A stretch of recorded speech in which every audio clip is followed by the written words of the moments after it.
Okay, good morning. It's your boy Alan, and something done on a whim. I made some interesting salad with heirloom tomatoes and nectarines and something that makes it look snowy.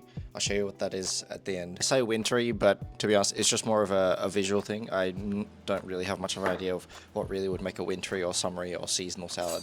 For something like this, emphasis on the niceness of each ingredient is quite important. Things that you want emphasis on is the tomato, the nectarine, and the olive oil, as well as the mysterious topping, just because it's like designed to emphasize each part a little bit more. Now this is an heirloom tomato. I picked heirlooms just because, you know, they look fancy and whatnot, but they're a little bit more interesting in terms of what's commonly available over cherry tomato, grape tomato, and gourmet Roma tomatoes. All those cut them out to largish bite-sized pieces, and I kind of salted it just so that a little bit extra water will come out of more of a control thing, I guess, so that it doesn't become too watery in the end. Look, I wanted to have yellow peaches, but I could not have access to them. But yeah, I just took the seeds out of the halved nectarines that I would have otherwise used yellow peaches, that if I could buy them. For the sake of convenience, I used aluminum foil to then put it under the grill, which I would have preferred to just do it over charcoal fire. So, to be honest, I kind of wanted the result that came from peaches. It wouldn't really cook all the way through. It would retain a little bit more structural integrity, a little bit more crunch to it, but also have that charred mark on the top. But yes, what I did, just put the grill on hot as it could go. Mine was 250, or the broiler, and just do it until it's a bit charred on the top. Then afterwards, just let it cool down. What I thought would be a good idea would be having mint and basil. I wanted it to sort of stick to each piece of tomato and nectarine when I made it into the salad, so I think chiffonading it would be great, and because it's nice and long, and hair or something like that, it kind of sticks to everywhere. Now it looks like grass shavings.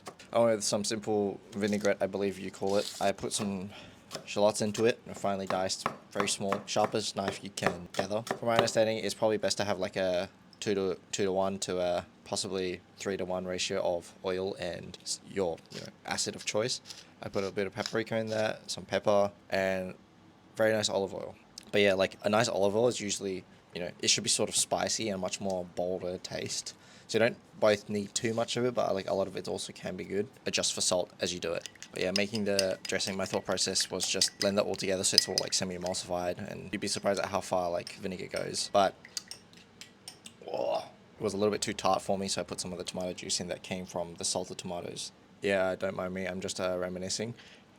But with the nectarines, I cut them into chunk-sized pieces larger single mouth-sized pieces. Good for the fun part. So just put all the tomatoes and nectarines together is what I did, and a little bit of the herbs. Just mix that stuff all together. Instead of mixing the dressing, I thought I'd just pour it on top. It's such a pain in the ass to make it like look quote unquote nice, but put some dressing on, extra olive oil, and the moment of truth, which is goat's cheese, specifically frozen goat's cheese with ash on it. I had to grate a lot of it, hold it with tissue paper that is being folded, so it's like a bit of thickness so it doesn't melt it. Or it should definitely be frozen over like into little bits and pieces like you'd see in Greek salads, because both looks pretty, and I was going for this sort of feel to it. You should give it a go, it's actually really good. It's an easy way to impress people.